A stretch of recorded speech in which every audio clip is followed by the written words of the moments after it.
Mga Lodi, don't skip ads po tayo. Maraming salamat sa patuloy ninyong pagsuporta. Paki-like and share naman dyan mga Lodi.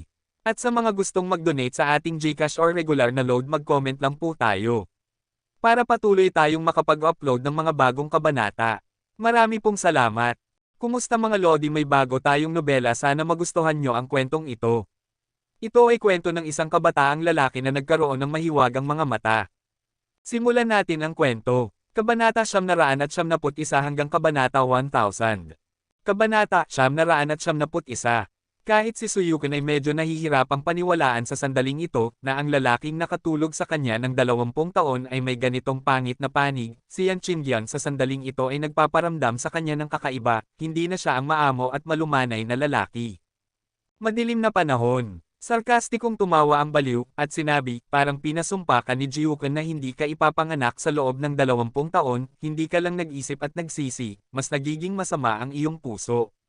Ang iyong tiwala sa sarili ay hindi pangkaraniwan, at walang sinuman sa mundo ang makakatumbas dito, at dahil sa iyong tiwala sa sarili na nabigo ka, at ngayon tila isang maling desisyon ang panatilihin ka. Iyon ay dahil wala kang lakas na patayin ako noon. Ngayon, ikaw na baliw na si Ji ay mas lalong walang kakayahan. Ako, si Yan Qingyan, ay kabilang sa nangungunang 5 henyo. Ang mabangis na mukha ni Yan Qingyan ay dahan-daang bumalik sa normal, at ang kanyang espada ay dahan-daang hinugot, at isang nakakagulat na enerhiya ng espada ang tumagos sa langit sa isang iglap. Ang espada na hindi pa nahahawakan sa loob ng 20 taon ay nananatiling nakakaakit at nakakaakit. Ikaw na si Yan Qingyan ay gustong makipaglaban muli, at ako, si baliw na Ji, ay sasamahan ka hanggang sa huli ngayon. Ang baliw ay walang pakialam, at ang Xuanyuan sword sa kanyang kamay ay dahan-daang na-unsheathed. Gayunpaman, bago ang tiyak na labanan, gusto kong tanungin ka ng isang salita, dinala mo ba ang iyong anak sa kaguluhan? Ang sanhi na itinanim noong nakaraan, ang bunga na nagdadala ngayon, kung hindi dahil siya ang anak na hinahangaan ko, alam ko na ang Diyos ay maglalaro ng ganitong biro sa akin. Noong una, hindi ko dapat siya itinapon sa mga bundok para pakainin ang mga mabangis na hayop, ngunit dapat siyang patayin ng direkta. Kung hahayaan mo siyang umalis, ito ay isang maling hakbang upang ang iyong pamilya Ji ay mayroon na ngayong isang mahusay na inapo. Ang ekspresyon ni Yan Qingyan ay walang pakialam, at ang kanyang mga salita ay walang alinlangan na umamin na ginawa niya ang nangyari noon. Napakahusay, kung gayon, ikaw, si Yan Qingyan, ay dapat magbayad ng presyo ngayon. Ang mukha ng baliw ay agad na nagdilim, at ang nakakatakot na hininga ay pinakawalan, tulad ng isang nagngangalit na alon. Baliw na Ji, nagkamali ako. Ngayon na ang oras para magbayad ang iyong pamilya Ji. Si Nolan Cheney at ang iba pa ay naglakad pababa sa mga hagdan sa harap ng pangunahing bulwagan, at ang walang katapusang panggigipit ay nagpigil sa mundo. Sa sandaling ito, lahat ng direksyon ay may mga masters na nakapalibot kay Yehan at sa iba pa. Ang sitwasyong ito ay napakamapanganib pa rin para kay Yehan at sa iba pa. Naramdaman ng marahas na kapaligiran ng tiyak na labanan sa hangin, ang mga panauhin na dumating ay umatras ng paulit-ulit, at nagtago pa sa mga silid at atek na malayo sa plaza. Hindi makatiis. Hehe, kapatid na Cheney, tila ang ambisyon ng iyong pamilya Nolan ay hindi humina. Gayunpaman, ang isang bundok ay hindi maaaring magkaroon ng 2 tigre, at oras na upang matapos. Sa panahong iyon, 2 malalaking figure na kabilang sa panig ni Yehan ang dumating. Magulo ang matandang lalaki na si Xiao Qingshan na makikipagkompetensya kay Ji Yanhuang. Ang 2 taong ito ay tila nagmula sa dulo ng langit upang sumakay sa hangin, at ang aura ng hangin ng diwata ay nakapalibot sa langit at lupa, pinipigilan ang baliw na aura sa pagitan ng langit at lupa. Tumingin pataas si Nolan Cheney, Wang Fokishan at ang iba pa at tumingin sa magulong matandang lalaki at Ji Yanhuang na dumating lamang sa sandaling ito, ang kanilang walang pakialam na mga mukha ay napakatahimik. Ngayon, ang 2 pangunahing tauhang ito ay natural na hindi mawawala, kung wala sila, ang labanang ito ng buhay at kamatayan ay magiging napaka-boring. Xiao Qingshan? Ji Yanhuang? Matagal ko nang hinihintay kayo. Tumingin si Nolan Cheney na kalmado, ang isang mahinang hangarin na pumatay ay nakalock na kay Ji Yanhuang, at si Wang Fokishan ay nakalock din sa magulong matandang lalaki. Ang nagwagi ay matutukoy ngayon. Sa kawalan, ang magulong matandang lalaki at Ji Yanhuang ay lumulutang pababa, at si Ji Yanhuang ay bahagyang ngumiti at sinabi, ang mga dayuhan ay nakatingin sa China, ngunit tila ang tiyak na labanan ngayon ay isang hindi maiiwasang kapalaran. Ang pamilya Lan ay aking pamilya Ji pa rin, at kung sino ang mamamatay ay ang pagkawala ng China. Walang pakialam na sinabi ni Nolan Cheney, kung lalaban ka sa labas ng mundo, dapat mo munang ayusin ang loob. Narinig mo na ba ang kasabihang ito? Sa kasamaang palad, ito ay isang maling desisyon. Umiling si Jian Huang at sinabi, 20 taon na ang nakalilipas, ang aking pamilya Ji ay hindi inilipat ang iyong pamilya Nolan dahil ang sitwasyon ay nagsimula pa lamang tumatag at hindi angkop para sa panloob na pakikipaglaban, ngunit ngayon, ito ay pareho pa rin. Ito ay hindi maiiwasan, lalo na, ang dapat mangyari ay palaging mangyayari, kapatid na Cheney, sa palagay ko ang malaking tao ngayon ay dapat ding dumating. Matagal na mula noong nagpakita ako. Hindi ko inaasahan na ang kasal ngayon ay magiging masigla. Tila tama ang oras ng aking pagdating. Ang tunog ay nahulog at isang nakakatakot na itim na ilaw ay bumaba mula sa langit tulad ng isang kidlat na nagparamdam sa lupa na parang nanginginig. Sa wakas, ang itim na ilaw ay nagbago sa isang payat na lalaking nasa katanghalian ng buhay. Ang lalaki ay nakatayo na nakatalikod kay Yehan at sa iba pa, ang kanyang mga kamay ay nasa likod niya. Ang isang sobrang makapangyarihan at nakakatakot na aura ay unti-unting pinakawalan mula sa kanyang katawan at kumalat sa mundo. Ang puwersang ito ay mabilis na nagpigil sa marahas na aura sa mundong ito. Tinitingnan ng lalaki na nakatayo ng mayabang na nakalagay ang kanyang mga kamay sa likod niya, sina Jian Huang at ang magulong matandang lalaki ay may seryosong ekspresyon sa kanilang mga mukha. Ang mga tao mula sa banal na lupain ng Kunlun ay pinili pa ring makialam sa kanilang mga sekular na gawain. Qinyan, maligayang pagdating, Master. Nang dumating ang lalaki, si Yan Qinyan ay mukhang magalang, at ang magalang na hitsura ay nagulat sa mga puso ng mga tao sa paligid niya. Ang taong maaaring magparamdam kay Yan Qinyan ng sobrang kagalang-galang ay dapat magkaroon ng maraming background. Ang taong ito ay talagang nagpakita. Hindi katakataka kung bakit napakatiwala ng pamilya Nolan. Mukhang seryoso si Ji Lei. Sino ang master ni Yan Qinyan? Alam na alam nila na ang Diyos ng militar ay mayroon ding malungkot na ekspresyon sa kanyang mukha, at ang paglitaw ng taong ito ay nagparamdam sa kanya ng walang katapusang presyon. Sa ilalim ng mapanuring tingin mula sa lahat sa paligid ng plaza, ang lalaki ay lumingon, at ang kanyang walang pakialam na mga mata ay gumalaw, agad na nagparamdam sa mga masters ni Yehan ng walang katapusang presyon na darating. Ang uri ng makapangyarihang aura, tila siya lamang ang makakapigil sa lahat ng mga nangungunang eksperto dito, ang mundong ito, siya ang hari. Kinilala rin ni Yehan ang lalaking ito sa sandaling ito. Bagaman nakita lamang niya ang likod ng lalaking ito noong huling paglalakbay niya sa silangang dagat ng China, hindi niya nakalimutan ang makapangyarihang kakayahan ng lalaki, sariwa pa rin. Ang master ni Yan Qinyan, isa sa 4 na dakilang masters ng Tian Dixuanhuang sa banal na lupain ng Kunlun. Kagalang-galang na Huang. Sa ilalim ng ganitong tingin, tumingin si Jian Huang sa lalaki, dahan-daang binuksan ang kanyang bibig, at sinabi, gusto ba ng iyong karangalan na makialam sa mga labanang pangmundo? Nakarinig nito, bahagyang ngumiti si kagalang-galang na Huang, at may isang mapagmataas na kapalaluan sa kanyang kalmadong mga mata, at sinabi, matagal na akong nanatili sa bundok, kaya lumabas ako upang tumingin. Ngayon, ang kagalang-galang na ito ay dumating sa pangalan ng isang guro, hindi kumakatawan sa banal na lupain ng Kunlun. Hindi kumakatawan sa banal na lupain ng Kunlun, ngunit ang kabilang partido ay hindi nagpahayag ng kanilang hindi pakikialam. Kabanata 972. Ang mga salitang ito ay nagparamdam ng seryoso sa mga mata ng mga masters ni Yehan. Agad na sumimsim ng alak ang magulong matandang lalaki at sinabi, naiintindihan ba ng rurok ng siyam na gabi na sage ang katotohanan ito? Ang matinding mga bagay ay dapat baligtarin. Maaari bang ibig sabihin ni Master Xiao na patalsikan ang Kunlun? Sinabi ni kagalang-galang na Huang habang nakatayo na nakalagay ang kanyang mga kamay sa likod niya, na may kalmadong ekspresyon sa kanyang mukha. Magaanong sinabi ng magulong matandang lalaki, ito ay isang lihim, sa palagay ko mas naiintindihan ng Panginoon ng siyam na gabi na sage ang katotohanan ito kaysa sa akin. Sa ganitong paraan, mas lalo akong makikialam ngayon upang lubos na mapuksa ang lihim na ito. Ang aking banal na lupain ng Kunlun ay magtatagal magpakailanman, at walang sino man ang makakatalsik sa pamamahala ng Diyos. Ang mukha ni kagalang-galang na Huang ay unti-unting naging walang pakialam, at ang malawak na hininga ay nakapalibot sa mundo, na nagparamdam kay Yehan at sa iba pa ng higit pang presyon sa kanilang mga katawan. Nakasalalay iyon kung ang kagalang-galang ay may lakas. Ang magulong matandang lalaki ay mukhang tahimik. Bigla, sa sandaling ito, sa itaas ng malinaw na langit, may narinig na tunog ng awit ng mga dragon, na tumunog sa buong lugar. Ang tunog na iyon ay puno ng walang katapusang panggigipit, na para bang ang hari ng lahat ng hayop ay bumaba. Nakarinig nito, lahat ay tumingin pataas, at pagkatapos, sa langit, isang lalaki na may sinaunang espada sa kanyang likod at isang matatag na mukha ang humantong sa isang dalaga na mga 78 taong gulang upang maglakad sa kawalan.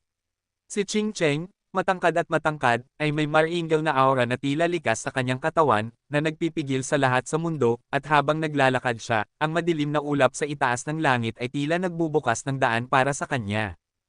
Ang maringal na aurang ito ay puno ng kasamaan at pagmamataas, at lahat ng matuwid na aura sa mundo ay pipigilan ng kanyang aura. Ang kanyang pagdating ay nagparamdam sa mundong ito na kanyang teritoryo, na isang madilim na teritoryo, at sa teritoryong ito, siya ang tagapamahala ng lahat ng bagay. Naramdaman ng pagbabagong ito, ang mga kilay ng lahat ng mga masters ay naging seryoso. Natuklasan nila na ang dalaga na nagmula sa kawalan ay talagang hindi maisip na makapangyarihan, at ang lakas ng lahat ng mga masters dito ay napigilan. Ang kapangyarihan ng itim na dragon. Ang mukha ni kagalang-galang na Huang ay biglang nagdilim. Sa sandaling ito, kahit na siya ay nakaramdam na ang kanyang sariling kapangyarihan ay napigilan. Bagaman mayroon siyang kapangyarihan ng berdeng dragon sa kanyang katawan, ito ay isang puwersa lamang. Hindi ito tunay na berdeng dragon, ngunit ang dalagang iyon ay may isang makapangyarihang itim na dragon sa kanyang katawan, kahit na siya ay pipigilan. Ano ang nangyayari? Sino ang dalagang ito? Ang mga mukha ni Nolan Cheney at ang iba pa ay unti-unting naging seryoso. Lahat ng kanilang pinlano ay para sa araw na ito, at lahat ng mga backroad ng pamilya G ay naubos ng mga ito, ngunit, sino ang dalagang ito?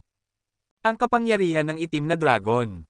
Ang mga mata ni Wang Focussion ay kumislap na sumusubaybay sa mga lihim ng langit. Alam niya na magkakaroon ng aksidente sa pagkakataong ito, ngunit ang mga tao mula sa banal na lupain ng Kunlun ay lumitaw. Orihinal niyang naisip na ang aksidenteng ito ay lubos na mapipigilan, ngunit sa sandaling ito ang nakakatakot na panggigipit kahit na si kagalang-galang na Huang ay mahihirapan ng hawakan ang lakas. Ang lalaking iyon ay ang Diyos ng Espada at nagtanong sa langit na may ngiti, ngunit sino ang dalaga na kanyang hawak? Napakasigla niya. Ang mga tao sa sinaunang mundo ng martial arts ay nagulat. Naramdaman nila na ang kanilang kapangyarihan ay unti-unting napigilan, at ang pagbabagong ito, lahat mula sa dalagang iyon. Sa sandaling ito, kahit na si Yehan ay medyo nagulat, ang dalagang iyon ay malinaw na si Xiao Qingcheng, ngunit ang dalagang ito ay 11 o 12 taong gulang lamang, bakit ngayon ay mukhang 78 taong gulang na dalaga, at ang kanyang ulo ay lumaki, na mas mahalaga ano pa, ang kapangyarihan sa loob ni Xiao Qingcheng ay napakagulat. Gayunpaman, ang pagkagulat sa mga puso ng lahat ay hindi pa naayos. Sa sandaling ito, ang tunog ng dagendong ng isang hayop na tumunog sa buong mundo ay narinig, at mula sa ibang direksyon sa kawalan, isang puting tigre na kasing laki ng isang dilaw na baka ay tumatakbo sa kawalan. Ang puting pakpak ay kumislap na ginagawa itong napakabilis na hindi maisip. Gayunpaman, ang mas nakakagulat ay ang makapangyarihang aura ng puting tigreng ito ay nagparamdam sa mga tao ng isang pakiramdam ng kawalan ng pag-asa. Banal na hayop na puti na tigre. Nakita ito, ang mga bulalas ay nagmula sa karamihan, lalo na ang mga mula sa sinaunang paaralan ng martial arts. Hindi sila estranghero sa banal na hayop na puting tigre. Ang paglitaw ng banal na hayop na puting tigre ay nagparamdam sa mga mata ng mga taong ito na muling nagkaroon ng kasakiman, hindi pa nila naisip kung kaya nilang harapin ang banal na hayop na puting tigre ngayon. Hindi nagulat si Yehan sa pagdating ng banal na hayop na puti na tigre, espesyal niyang hiniling kay Zhao Hengtian na dalhin ito sa Tengchong, ngunit nawala ang maliit na lalaki nang sumunod siya kay Zhao Hengtian sa labas ng lungsod ng Yanjing. Itim na dragon, puti na tigre. Ang mga mata ni kagalang-galang na Huang ay walang pakialam, at ang kanyang mga mata ay muling nahulog sa magulong matandang lalaki. Maaaring totoo ba ang tinatawag na langit ng kabilang partido? Sa itaas ng kawalan, ang Diyos ng Espada na si Xiao Wentian ay dumating kasama si Xiao Qingcheng, at ang banal na hayop na puti na tigre ay umungal sa langit at lupa. Halos lahat ng mga mata mula sa langit at lupa ay nahulog sa kanila. Hindi ko inaasahan na ang batang ito ay may iba pang mga paghahanda. Tinitingnan ng banal na hayop na puti na tigre, bahagyang ngumiti si Ji Jiukan. Hindi rin masama ang iyong mga paghahanda, ang dalagang ito ay napakasigla. Ang mga mata ni Yehan ay nahulog kay Xiao Qingcheng, at si Xiao Qingcheng ay naging napakasama sa loob ng maikling panahon, na nagparamdam din kay Yehan na maniwala sa sinabi ng magulong matandang lalaki noon. Ang Diyos ng Espada na si Xiao Wentian ay nagdala kay Xiao Qingcheng, isang maliit na pervert, at ang banal na hayop na puti na tigre. Sa pagkakataong ito, kahit na ang pamilya Nolan ay may kagalang-galang na dilaw mula sa banal na lupain ng Kunlun sa kanilang panig, ang kanilang hanay ay sapat na upang hawakan ito. Kapatid, sa isang sigaw, ang dalaga ay lumipad pababa sa itaas ng kawalan, at bago pa man maghanda si Yehan, siya ay naging isang itim na ilaw at niyakap siya tulad ng isang pugita. Ang hayop na puti na tigre ay lumapag din sa harap ni Yehan pagkatapos ng isang dagindong, at ang ulo nito ay patuloy na kumakamot sa katawan ni Yehan. Nakita ang eksena na ito, ang mga panauhin sa malayo ay natigilan sa pagkagulat. Hindi pa nila nakikita ang isang lumilipad na tigre sa kanilang buong buhay. Sige, lumaki ka na, hindi ka na makakapit sa aking kapatid tulad ng dati. Ibinaba ni Yehan si Xiao Qingcheng, ang dalagang ito ay malapit nang umabot ng 1.7 metro, paano siya makakapit sa kanya tulad ng dati. Kabanata 973. Hindi, kapatid, gusto kong manatili sa iyo habang buhay. Ngayon ay lumaki na si Qingcheng. Habang nagsasalita, ibinuka ng maliit na dalaga ang kanyang dibdib. Patuloy niyang ibinaba ang kanyang mukha. Kapatid, narinig ko mula sa master na may isang grupo ng mga matatandang bastardo na gustong mangapi sa iyo. Dahan-dahang lumingon si Xiao Qingcheng, at ang kanyang magagandang mata ay direktang nahulog kay kagalang-galang na Huang, mga matatandang bastardo, ikaw ba ang gustong mangapi sa aking kapatid? Paraon. Nakarinig nito, biglang nagdilim ang kutis ni kagalang-galang na Huang. Siya ang kataas-taasang kagalang-galang na Panginoon. Sa mundong ito, maliban sa siyam na gabi na sage, sino ang maglakas loob na maging bastos sa kanya? Dalaga, hindi siya isang matandang bastardo, ngunit 1,000 taong gulang na bastardo. Ngayon, ikaw at ang aking ama at anak na babae ay darating upang salubungin ang 1,000 taong gulang na bastardo na ito. Mas mabuting patayin mo siya.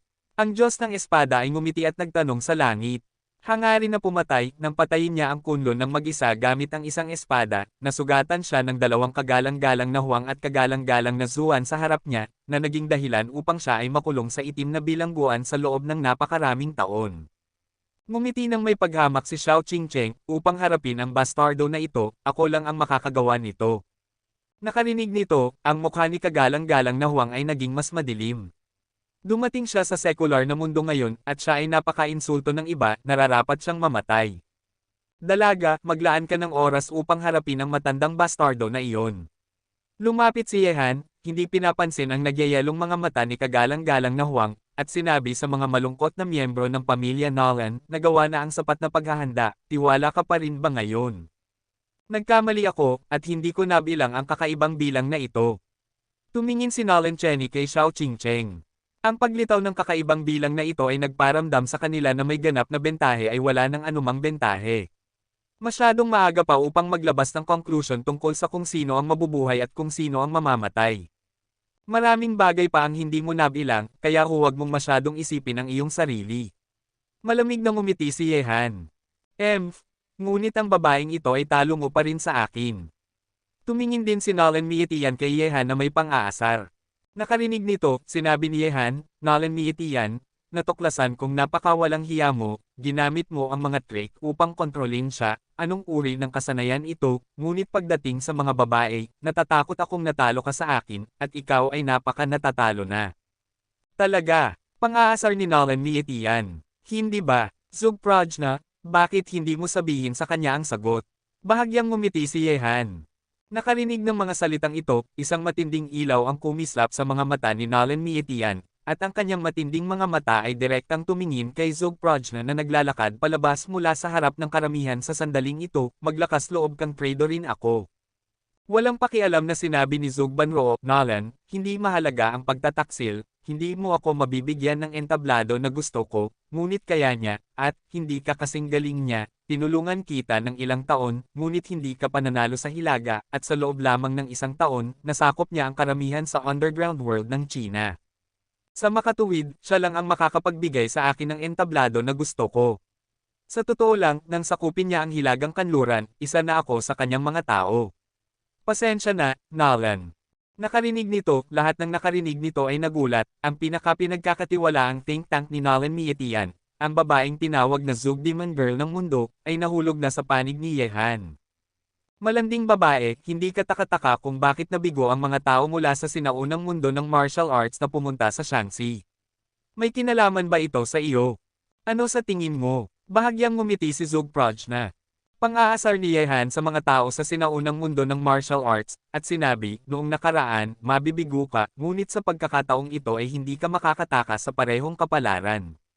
Kung pupunta ka sa lungsod ng Yanjing upang patayin ako, natatakot akong ang iyong mga sect ay nagsimula ng magdugo tulad ng mga ilog, ang grupo ng mga tao sa itim na bilangguan, nakalimutan mo ba?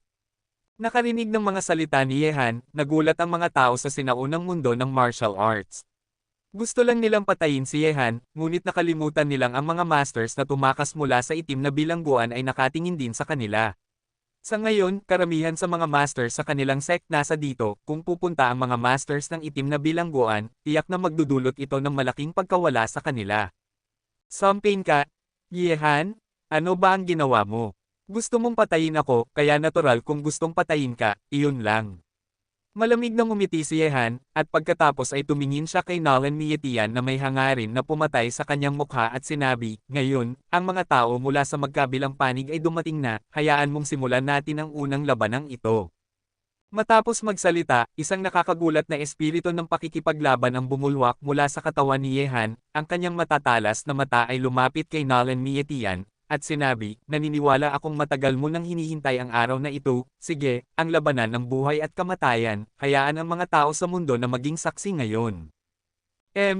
Kapag ako, si Nolan Miyetian, ay natatakot na hindi ka magtatagumpay. Malamig na umungol si Nolan Miyetian, ang hangarin na pumatay ay bumulwak mula sa kanyang katawan, at ang matalas at walang kapantay na espada ay biglang lumabas mula sa kanyang talukbong, at naglakad patungo sa harap ni Yehan. Sa kamay ni Yehan, ang sikat na espada na Longquan ay na-unshield din. Ang espada ay nakaturo sa langit, at ang enerhiya ng espada ay umungal. Nakita ito, ang mga tao sa magkabilang panig ay umatras ng kaunti sa isang tahimik na pag-unawa, na nag-iiwan ng isang bukas na espasyo para sa dalawang prodigy na ito na nakatayo sa tuktok ng mga batang masters ng China upang simulan ang isang labanan sa Rurok. Si Yehan at Nolan Miyetian, isa lang sa kanila ang makakabuhay sa mundong ito. Matagal nang inaasahan ng China ang paligsahang ito.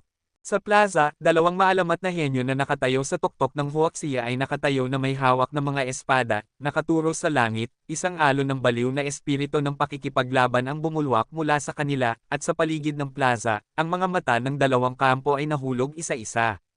Sa kanila, ang kapalaran ng dalawang henyo na ito na nakatayo sa tuktok ng China ay tiyak na, at isa lang sa kanila ang makakabuhay. Matagal nang inaasahan ng lahat ang labanang ito, at bilang dalawang pangunahing tauhan ng labanan, inaasahan din nila ang pagdating ng araw na ito. Kabanata 974. Ang ekspresyon ni Yehan ay nagyayelo, habang ang mga daloy ng matalas na enerhiya ng espada ay umiikot sa espada ng Longquan, ang kanyang tingin ay nakatuon kay Nolan Miyetian na nasa tapat niya, ang kanyang nagyayelong hangarin na pumatay ay tila nagpapalamig sa kawalan, nang harapin siya ng taong nasa harap niya sa lungsod ng Yanjing hindi niya malilimutan ang lahat ng ginawa niya, ang kahihiyan na iyon ay mapapawi lamang sa dugo ng kabilang partido. Ngayon, ito ang araw kung kailan siya mapapahiya. Ang paligsahan sa pagitan ng dalawang ito ay narito na sa wakas. Si Yehan at Nolan Miyetian ay nag-aaway, sino ang mananalo sa huli? Dapat si Yehan. Sinasabing minsan ay natalo ni Yehan sina Nolan Miyetian at Merong Tian na may isang laban sa dalawa sa lumang bahay ng pamilya Chen. Kung susuriin ang mga nakaraang nagawa, ang pagkakataong manalo ni Yehan ay talagang malaki. Sa lahat ng panig, lahat ng mga mata ay nakatuon sa dalawang binata sa gitna ng plaza. Ang mga mata ng dalawang kampo ay tahimik. Sa sandaling mamatay o mabuhay sina Yehan at Nolan Miyetian, magsisimula rin sila ng isang labanan. Sa isang paligsahan, ang dalawang pangunahing hanay ay kailangang hatiin sa buhay at kamatayan. At sa ilalim ng tingin ng mga nakapaligid, nakita ko na sa gitna ng plaza, ang mga katawan ng dalawang binata ay gumalaw ng sabay. Nang gumalaw sila, parang malakas na hangin na nagwawalis sa langit at lupa. Ang nakakatakot na enerhiya ng espada ay kumalat sa buong langit. Sa itaas ng kawalan, ang mga sandata sa kanilang mga kamay sa isang biglaang banggaan, ang tunog ng ginto at bakal na nagkakagulo ay parang kulog sa kawalan, nakakabingi. Inom. Ang mga baliw na sigaw ay gamulong mula sa bibig ni Nolan Miyetian, at siya ay nakatayo ng mayabang sa kawalan, ang kanyang mga talampakan ay malakas na tumama sa kawalan, ang nakakatakot na mga ripple ng kapangyarihan ay nagwawalis, at ang espada sa kanyang kamay sa sandaling ito ay tumama na pababa patungo sa posisyon ni Yehan, tulad ng isang kulog na sumisira sa mundo. Swordsmanship ng buhay at kamatayan, pigilan. Ang nagwawasak na ilaw ng espada ay bumaba, at si Nolan Mietian ay may hawak na espada na parang Diyos-tao. Sa sandaling ito, ang kanyang buong katawan ay tila naging isang walang kapantay na espada, na may matalas na gilid. Ang swordsmanship ng buhay at kamatayan na ito ay ang nakakatakot na galaw ng espada na naunawaan ni Nolan Mietian sa gate ng buhay at kamatayan ng pamilya Nolan. Sa ilalim ng anino ng ilaw ng espada, itinaas ni Yehan ang kanyang ulo. Naramdaman niya ang enerhiya ng espada ng kawalang kamatayan at kawalang kamatayan. Isang napakaseryosong ngiti ang lumitaw sa sulok ng kanyang bibig. Ang espada ng Longquan ay kumaway sa kawalan, isang malaking pailian ang lumitaw sa buong langit na tumutusok sa kawalan. Sa huli, sa ilalim ng mapanuring mata ng mga tao mula sa lahat ng direksyon, ang dalawang nakakatakot na pag-atake ng espada ay nagbanggaan na parang mga bundok. Boom! Sa kawalan, ang nakakatakot na tunog ng banggaan ay nagparamdam sa mga tao na nanginginig ang kawalan. Ang banggaan ng dalawang puwersa ay tila naghihiwalay sa kawalan. Natatakot akong ang mga tao sa unang yugto ng Darendo ay hindi maglakas loob na madaling pumasok dito. Whoosh! Sa itaas ng langit, ang figure ni Nolan Mietian ay umatras, isang mabaliw na hangarin na pumatay ang kumislap sa kanyang madilim na mukha. Nolan Mietian, ang iyong araw ng pagtatapos ay narito. Naglakad si Yehan patungo kay Nolan Mietian sa kawalan na may hawak na espada ng Longquan, ang kanyang walang pakialam na mukha ay puno rin ng hangarin na pumatay. Mayabang na tao, ikaw ay tatapakan ko sa unang pagkakataon, at ikaw ay tatapakan ko sa pangalawang pagkakataon. Ang espada ng buhay at kamatayan ay maaaring magpalit ng mga bagay. Baliw na umungal si Nolan Mietian, hawak ang espada sa magkabilang kamay, at malakas na naghiwa pasulong. Sa kawalan, ang ilaw na pumapatay sa mundo ay mahigit sa 20 metro ang haba. Ang espada ay bumaba, na para bang sisirain ang mundong ito. Lahat sila ay nahati, at si Chen Kun ay nawasak ng espadang ito. Noon, para akong langgam sa harap mo, na nagpapahintulot sa iyong tapakan at mangapi sa akin. Ngayon, sa aking mga mata, ikaw, Nolan Mietian, ay parang langgam din. Mawala ka. Ang boses ni Gongon ay patuloy na umuugong sa itaas ng langit, ngunit sa pag-atake ng espada ni Yehan, siya ay sumalakay na ng mabaliw. Nakaharap sa ilaw ng espada na pumapatay sa mundo ni Nolan Mietian, hindi umiwas si Yehan, hawak lamang ang espada at sumulong na parang isang sirang kawayan. Halos nawasak nito ang pag-atake ni Nolan Mietian. Puff! Isang bibig ng dugo ang bumulwak mula sa bibig ni Nolan Mietian, at ang kanyang katawan ay umatras ng mabaliw. Ang matalas na espada ni Yehan ay nagparamdam sa kanya ng walang katapusang presyon, at ang kanyang pag-atake ay hindi tumugma dito. Nakita ito, nagulat ang mga tao mula sa lahat ng direksyon. 2 o 3 pag-ikot lamang, at nasugatan si Nolan Mietian sa ilalim ng mga kamay ni Yehan. Gayunpaman, ang mga bagay na nagulat sa lahat ay nagsisimula pa lamang. Nakita ang pag-atres ni Nolan Mietian ng mabaliw, may isang malupit na ngiti sa mukha ni Yehan, at lumipad siya palabas. Ang espada ng Longquan ay bumaba mula sa langit, tulad ng isang kutsilyo na naghihiwa sa huwasyan, na nagbibigay sa mga tao ng pakiramdam ng isang espada ay maaaring sirain ang mundong ito. Si Nolan Mietian, na umatras, ay tumingin sa ilaw ng espada na bumaba mula sa kanyang ulo, at siya ay natakot, at sumigaw, swordsmanship ng buhay at kamatayan, walang katapusang buhay. Nolan Mietian, ang iyong mga iniisip ay masyadong walang muwang. Hindi ka masyadong malakas kaysa sa isang langgam sa harap ko, Mie. Sa ilalim ng mga tingin ng mga nakapaligid na tingin, ang dalawang enerhiya ng espada na umuugong sa langit ay nagbanggaan ng mabaliw, at ang nakakatakot na kapangyarihan ay kumalat sa kawalan. Pagkatapos, sa ilalim ng mga tingin ng mga nakapaligid na tingin, isang figure ang walang awa na nahulog mula sa langit. Ito ay nahulog at tumama sa matigas na sahig na may isang pag-ungol na naghihiwalay sa matigas na sahig sa mga piraso. Ang lupa ay pumutok kasama si Nolan Mietian sa gitna. Kabanata 975. Nakita ito, lahat ay naantig.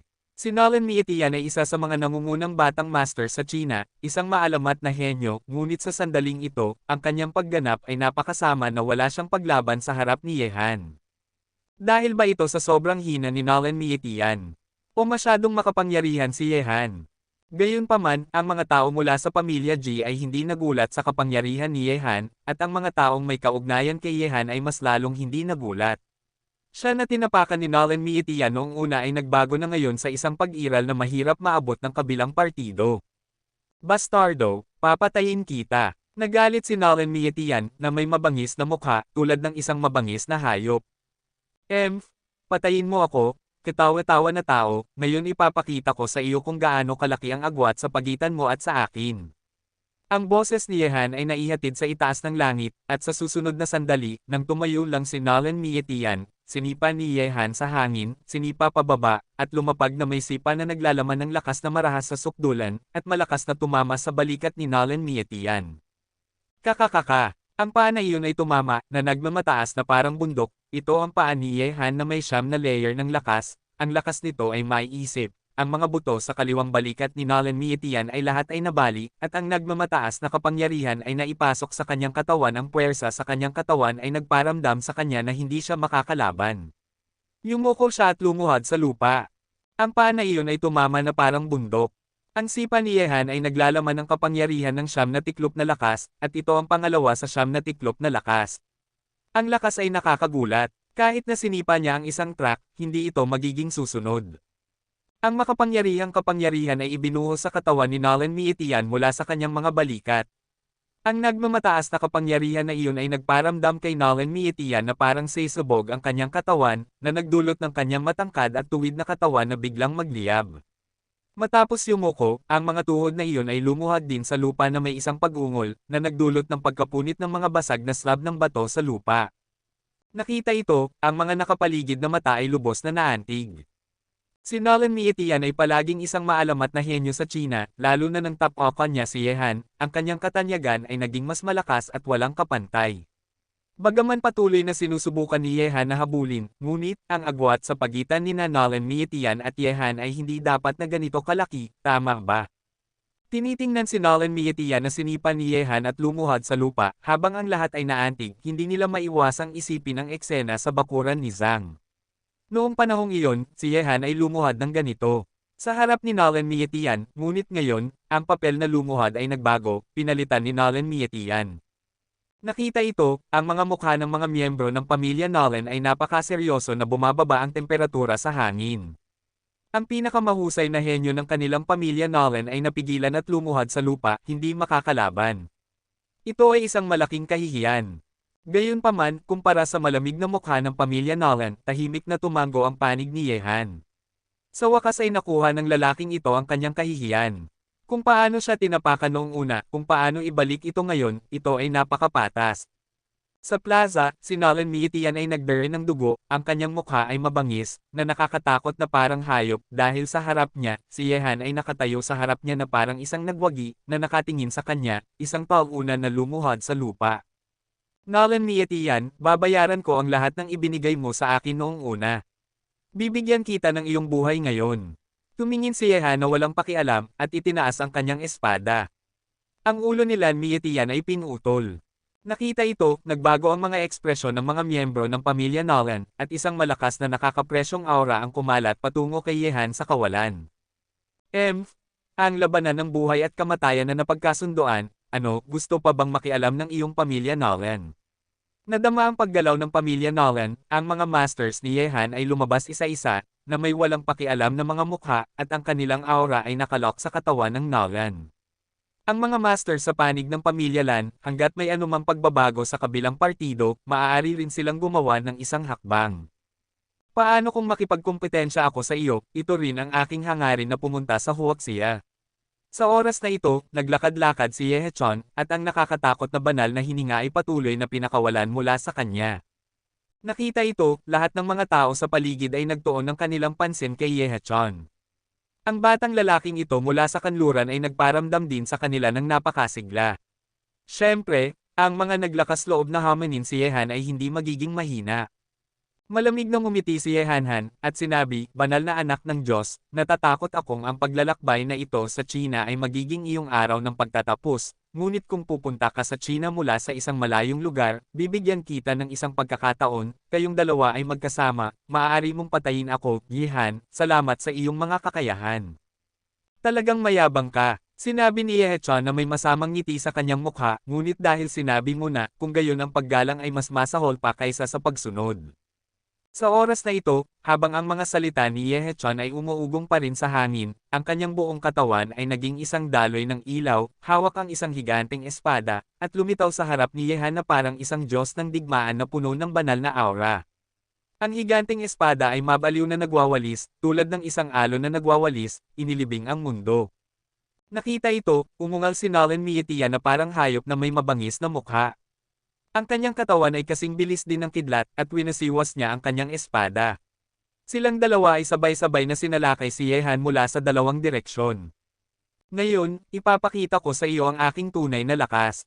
Tumayo si Yehan na may hawak na espada, at ang espada ng Longquan ay sumayaw sa hangin, na bumubuo ng isang vortex ng bagyo, isang nagwawasak na puwersa ang bumaba mula sa langit, lahat ay nagtipon sa kanyang espada, ang puwersang ito ay puno ng nagwawasak na puwersa isang itim at isang puti, na ginagawang mas mabangis ang vortex ng bagyo. Ito ay, Yin at Yang. Nakita ito, nagbago ang mga mata ng magulong matandang lalaki. Ang enerhiya ng espada na nabuo ng pag-atake ng Yin at Yang na ito ay hindi maihahambing sa ordinaryong kapangyarihan, hindi pa banggitin na ang lakas ni Yehan ay napakasigla na. Hindi, ang espada ng batang lalaki ni Ji ay tiyak na hindi mapipigilan. Nagbago ang mga ekspresyon ni Nolan Cheney at ang iba pa. Ngunit sa oras na ito, ginalaw ni Yehan ang kanyang palad, at ang enerhiya ng espada ng Yin Yang na natipon mula sa langit ay naging isang puwersa na maaaring sirain ang langit at sumabog. Wala nang balak na umiwas sina Yehetian at Nolan Mietian, ang kanilang mga pag-atake ay parang isang bug zone ng hangin, ngunit nang mahulog ang kanilang mga pag-atake sa nagwawasak na enerhiya ng espada ng Yin Yang, parang isang bato na lumulubog sa dagat, walang tunog, ang kanilang pag-atake ay lubos na nilamon ng enerhiya ng espada ng Yin Yang. Kabanata 996. Nakita ito, nagbago ang ekspresyon ni Yehechon, at nagmamadaling umatras, at ginawa rin ni Nolan Mietian. Gayunpaman, dahil hinugot ni Yehan ang kanyang espada, natural na hindi siya susuko ng madali.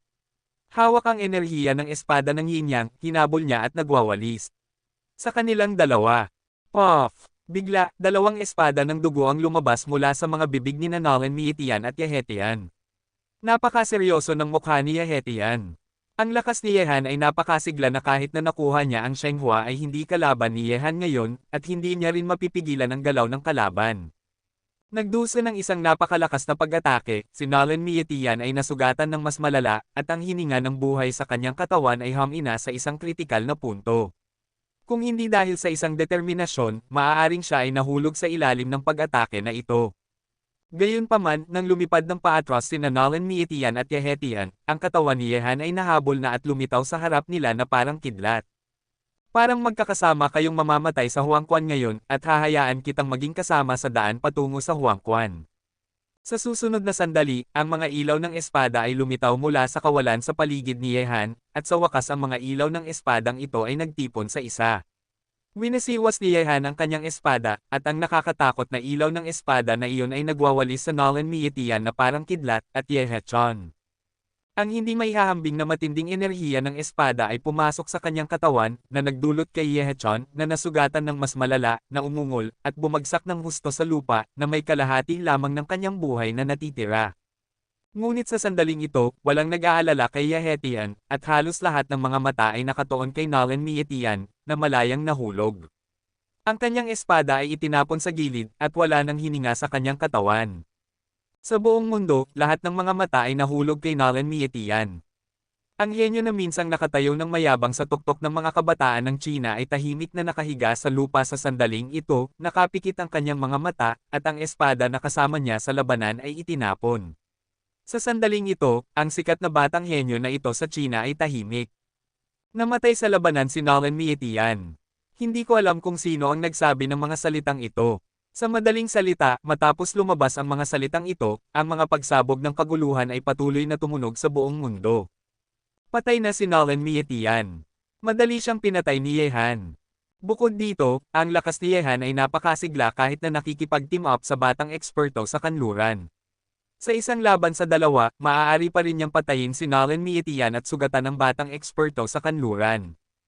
Medyo nakakatakot ang Yehan na ito. Sa labanan ng kahihiyan, madali niyang pinatay si Nolan Mietian. Gaano nakalayo ang narating ng kanyang lakas. Lahat ng mga mata ay nakatuon sa binata na nakatayo sa gitna ng plaza, na may gulat sa kanyang mukha. Bago magsimula ang labanan sa pagitan ni Yehan at Nolan Mietian, ang mga taong ito ay orihinal na nag-iisip na matatalo ni Yehan si Nolan Mietian, ngunit gusto nilang patayin siya. Dapat itong maging mas mahirap, ngunit madali na pinatay ni Yehan si Nolan Mietian sa sandaling ito, na hinuhugasan ang orihinal na kahihiyan sa buhay ng kabilang partido. Sa sandaling ito, mula sa panig ng pamilya Nolan, ang napakalaking galit ay bumulwak, at ang mga hangarin na pumatay ay bumuo ng isang nakakapresyong lambat sa mundo, na sumasakop sa buong mundo. Nadama ito, ang mga master sa panig ni Yehan ay puno rin ng hangarin na pumatay. Sa ngayon, sina Yehan at Nolan Mietian ay nahati sa pagitan ng buhay at kamatayan. Ngayon, ang kanilang turn na ipagpatuloy ang labanan. Nakita si Nolan Mietian na nakahiga ng walang malay sa lupa. Si Nolan Yagwab, ang ama, ay mahigpit na pumikit, at ang kanyang mga kamao ay nanginginig. Ang taong namatay sa labanan ay ang kanyang anak, ang hinaharap na tagapagtaas ng pamilya Nolan. Ang kanyang pag-asa, ngunit ngayon, ay pinatay ng isang tao. Patayin, ang aking pamilya Nolan at pamilya G ay hindi mamamatay ngayon. Sa katawan ni Nolan Cheney, ang nagwawalang aura ay bumulwak na parang bagyo, nagbago ang kulay ng langit at lupa, at habang nahulog ang kanyang mga salita, ang mga tao mula sa dalawang kampo ay nagsimula ng isang lubos na paligsahan, at ang dalawang panig ay nagsimula ng isang madugong pagpatay na parang dalawang daloy. Sa isang iglap, ang masayang eksena ng kasal na ito ay naging isang impyerno ng Shirea. Ang mga nangungunang masters ay natural na nag-aaway sa mga nangungunang masters. Si Jian Huang ay nakikipaglaban kay Nolan Cheney, ang magulong matandang lalaki ay nakikipaglaban kay Wang Focushan, ang baliw ay nakikipaglaban kay Yan Qingyan, ang Diyos ng militar ay nag-iisa sa apat na dakilang Diyos upang parusahan ang mga elder, si Ji Lei, si Ji Wu, si Situ Zhenchen, at si Wang Dicho ay nakaharap kay Nolan Xingyon at Nolan Xingyon. Sina Lan Mobi at ang dalawang dakilang monghe ng bundok Shaoxi na dumating dito, at sina Ji Jiuquan at Nolan Yaoguang ay naglaban. Ang banal na hayop na puti na tigre ay isang pag-iral na may hindi pangkaraniwang lakas ng pakikipaglaban. Matapos gumaling sa loob ng ilang panahon, ang kanyang lakas ay naging hindi maunawaan. Ang kanyang malaking katawan ay nagwawala sa gitna ng mga masters ng sinaunang mundo ng martial arts. Sa isang iglap, ang kanyang matatalas na kuko isang master na maaaring mapunit ang isang malaking piraso, na may pagkakaroon ng banal na hayop na puti na tigre, maaari nitong halos pigilan ng mga masters na dumating dito mula sa sinaunang mundo ng martial arts. Para sa grupong ito ng mga tao na gustong sakupin siya noong una, natural na hindi nakalimutan ng banal na hayop na puti na tigre ang kanilang galit sa kanila. Ang Diyos ng Espada na si Xiao Wentian at si Xiao Qingcheng, ang ama at anak na babae, ay malamig na tumingin kay kagalang-galang na Huang.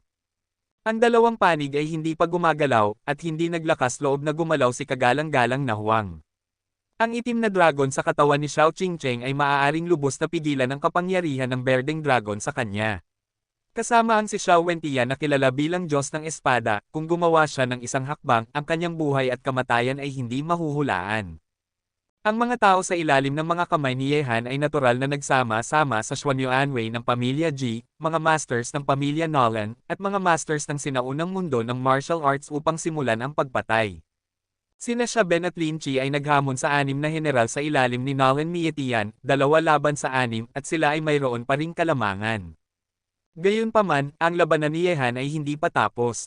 Nang magsimula ang nakakatakot na labanan, tumayo na si Yehetian mula sa lupa, ang kanyang masamang mukha ay puno ng lungkot, at sa 1-2 laban 1 na sitwasyon, hindi pa rin siya kasing galing ni Yehan, na nagparamdam sa kanya kaya ang banal na anak ng Shenting, isang tao mula sa kanluran, ay nakaramdam ng isang malaking kahihiyan. Nang siya ay nasa kanlurang mundo, si Yehan ay maaaring habulin lamang ng kanya, at hindi siya kasing galing niya. Kabanata 997. Gayunpaman, ngayon na ang kanyang lakas ay naging mas malakas, hindi siya kalaban ni Yehan, na nagpapakita na ang pag-unlad ng kalaban ay mas nakakatakot kaysa sa kanya. Tumingin si Yehan kay Yehechon na may madilim at masamang mukha, at sinabi ko na ang pagpunta sa Huaxia ay magiging iyong katapusan, ngunit nakakaawa na hindi mo seryosong isinasaalang-alang ang aking mga salita, ngayon, kailangan mong bayaran ang iyong mga aksyon. Nakarinig nito, malamig na sinabi ni Yehechon, inaamin kong minamaliit kita. Habang ako ay umuunlad, ang iyong pag-unlad ay mas mabilis kaysa sa akin. Ang paglalakbay na ito sa China ay ang aking pagkakamali, ngunit gusto mo akong patayin. Natatakot akong hindi kita hahayaang gawin ang gusto mo. Talaga. Sa tingin mo ba may pagkakataon ka pa ring makatakas ngayon? Pang-aasar ni Yehan. Ikaw na napakatalino, talagang sa tingin mo ba na hindi ako maghahanda upang iligtas ang aking buhay kapag pumunta ako sa Huoxie? Ngumisi si Yehechon, na nakangiti ng may pagmamalaki, bigla, nakita niya na ang puting ilaw sa kanyang katawan ay biglang sumabog, na nagniningning na parang sikat ng araw sa isang iglap, isang pares ng mga banal na pakpak ang lumitaw sa likod ni Yehetian. Bagaman ang mga pakpak na ito ay nabago gamit ang kapangyarihan, hindi pangkaraniwan ang mga ito. Kaagad, gumalaw ang katawan ni Yehetian, at ang pares ng puting pakpak ay umabot na parang isang rock na naglalabas ng kanyang mga pakpak, at lumipad ng paatras sa itaas ng langit sa isang iglap. Yehan, magkikita ulit tayo. Sa susunod, ako, si Yehetian, ang papatay sa iyo. Sa kawalan, ang boses ni Yehetian ay dumating. Mabilis kang tumakbo, ngunit kung tumakas ka, ang apat na matatandang lalaki sa Shenting ay hindi magiging maswerte. Malamig na ngumiti si Yehanhan, tumingin sa paligid, tanging sina Xiao Qingcheng at ang iba pa sa buong larangan ng digmaan ang tahimik pa rin. Ang ama at anak na babae ay nakatayo doon, ganap na pinipigilan si kagalang-galang na Huang, isang sobrang malakas na tao, upang ang kabilang partido ay hindi manggahas na kumilos ng basta-basta. Naglakad-lakad si Yehan, ang kanyang mga mata ay nagtagpo sa mga mata ni kagalang-galang na Huang. Huatian Kai, ngayon, ikaw ang numero 1. Ang mga mata ni kagalang-galang na Huang ay nahulog kay Yehan, at ang kanyang walang pakialam na aura ay nagpapalam sa mga tao na bagaman pinupuri ng sobrang malakas na taong ito si Yehan, gusto pa rin niyang tuluyang mapuksa si Yehan. Tinitingnan ng China, ang kapangyarihan na natipon sa paligid ni Yehan ay napakasigla. Bagaman hindi pa rin ito makakagalaw sa banal na lupain ng Kunlun, kung patuloy itong lalago, maaga o huli ay magiging isang malubhang problema para sa banal na lupain ng Kunlun. Mas mahalaga, sa tabi ni Yehan ay hindi lamang ang banal na hayop na puti na tigre, kundi pati na rin isang nakakatakot na dalaga na isang itim na dragon din, na nagparamdam kay kagalang-galang na Huang na tila nakikita ang pag-usbong ng isa pang banal na lugar, Kunlun. Salamat sa papuri. Mag-aanong sinabi ni Yehan, ang banal na lupain ng Kunlun, walang sinuman sa mundo. Kung gusto mong manatiling pinakamataas na pag-iral na iyon, mangyaring umalis ngayon. Ang isa sa kanila ay hindi makakakuha ng anumang pakinabang ngayon. Sa pagkakataong ito, minamaliit ko ang mga master sa sekular na mundo. Tumingin si kagalang-galang na Huang kay Yehan at walang pakialam na sinabi, sasabihin ko ang katotohanan tungkol sa nangyari dito, lalo na ikaw, binata. Ang mga disipulo ng kanyang kamahalan ay mayroon ding mga sama ng loob, sa palagay ko magkikita ulit tayo sa lalong madaling panahon, at ang sinumang gustong makipagkaaway sa banal na lupain ng Kunlun ay gagawing isang tasa ng alikabok. Ang labanang ito ay tumagal ng higit sa kalahati ng isang araw. Ang punong tanggapan ng samahan ng mga bayani ay masasabing isang ilog ng dugo. Sa pagkakataong ito, ang pamilya Nolan ay nagtipon ng higit sa 800 masters, at ang koponan ni Yehan ay may kasamang higit sa 1,000 tao. Sa huli, ang mga tao ng pamilya Nolan ay natural na napatay o nasugatan. Ito ay kakilakilabot, at may mas mababa sa 200 tao ang nakakatakas. Gayunpaman, wala sa mga nangungunang masters ng pamilya Nolan ang nakakatakas, tanging si Wang Focusyon lamang ang nakakatakas gamit ang isang kakaibang pamamaraan. Kasama dito, sa pinagsamang pagsisikap ng dalawa, kahit na si Nolan Cheney ay hindi matatalo. Bagaman hindi siya pinugutan ng ulo, siya ay dinala ng Diyos ng militar at ikinulong. Para sa mga napakalakas na sinaunang mandirigma, ang bansa ay may natural na lugar upang ikulong sila, at ang lugar na iyon ay parang itim na bilangguan sa bundok Shaoxi.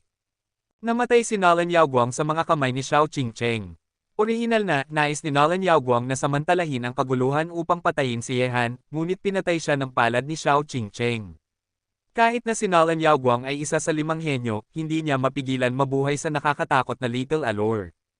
Sina Nolan Xingyun at Nolan Mobei ay natural na napatay sa labanan.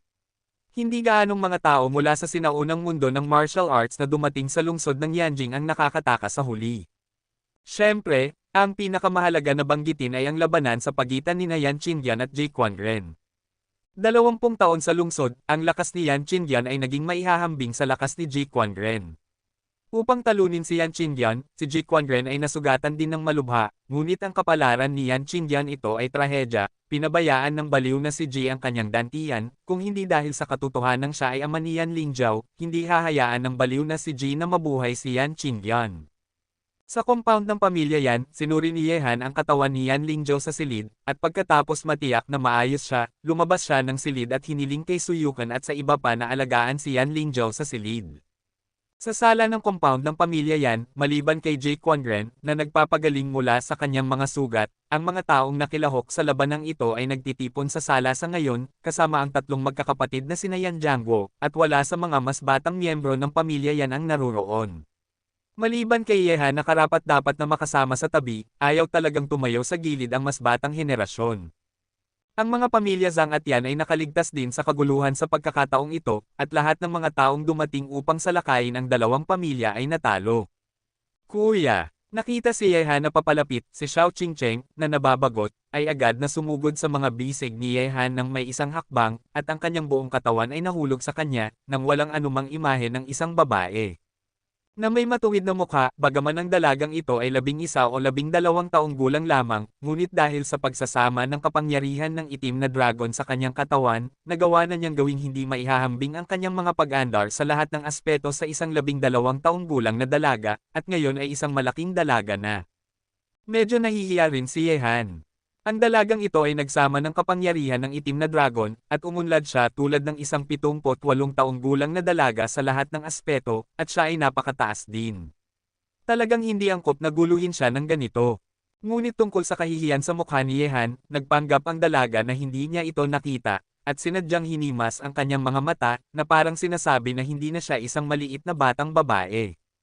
Nakita ang dalaga sa bakuran na nakakapit kay Yehan ng labis, natural na natuwa sina Ji Yanhuang at Ji Jiukan na makita iyon kung ang pamilya Ji ay magkakaroon ng isang napakalakas na apo sa tuhod sa hinaharap, iyon ay isang bagay na kanilang hinahangad. Qingcheng, bumaba ka muna, may pag-uusapan ng kuya, at makikipaglaro ako sa iyo pagkatapos matapos ang usapan, okay. Wala nang nagawa si Yehan kundi pasayahin ang dalagang ito na parang isang maliit na batang babae.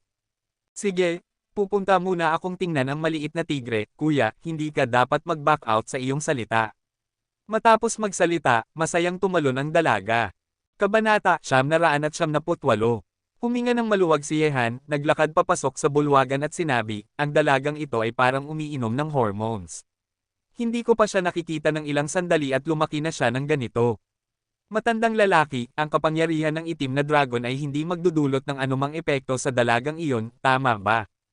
Nang marinig ito ng magulong matandang lalaki, agad siyang sumumpa, ikaw na bastardo, duda ka ba sa aking kakayahan? Kahit na may kinalaman ka, hindi ko hahayaang ang aking mahalagang mag-aaral ay magkaroon ng kinalaman. Ha, Master Xiao, nakikita kong ang iyong mahalagang mag-aaral ay malapit ng maging mahalagang manugang ng aking pamilya Ji. Tumawa ng ilang beses si Ji Jiukan, at nagtanong sa langit na may itim na mukha, Ji Jiukan, ang bawat miyembro ng iyong pamilya Ji ay mas malandi kaysa sa isa, hindi ako sumasang-ayon dito. Nakarinig nito, ngumiti si Ji Jiukan at sinabi, Xiao Wentian, hindi mo kailangang sumang-ayon sa bagay na ito dahil hindi mo makontrol ang dalagang iyon. Ang mga salitang ito ay totoo nga. Bagaman kinikilala ni Xiao Qingcheng ang ama ni Xiao Wentian, ang kanyang puso ay patungo pa rin kay Yehan. Ang mga salita ng ama ni Xiao Wentian ay maaaring hindi kasing epektibo ng kay Yehan. Siyempre, hindi sasagutin ni Yehan ang mga salita ni Ji Jiukan, sinabi niya. Ngayon na nakakulong si Nolan Cheney ng estado, ang tatlong magkakapatid na sina Nolan Yaoguang ay namatay sa labanan, at namatay din si Nolan Mietian. Tatanggalin tayo mula sa Huaxia, ngunit kahit na nalutas na ang pamilya Nolan, ang higanting banal na lupain ng Kunlun ay malamang na makikita tayo bilang isang tinak sa kanilang tagiliran, at maaaring matapos tayo sa kabaligtaran ng pagitan natin at ng banal na lupain ng Kunlun. Suminsum ng alak ang magulong matandang lalaki at sinabi, hindi ka makakataka sa ganitong uri ng bagay. Ngayon ang 3 bituin ng Pojen, 7 kills, at greed ay lahat ay nagtipon sa paligid mo.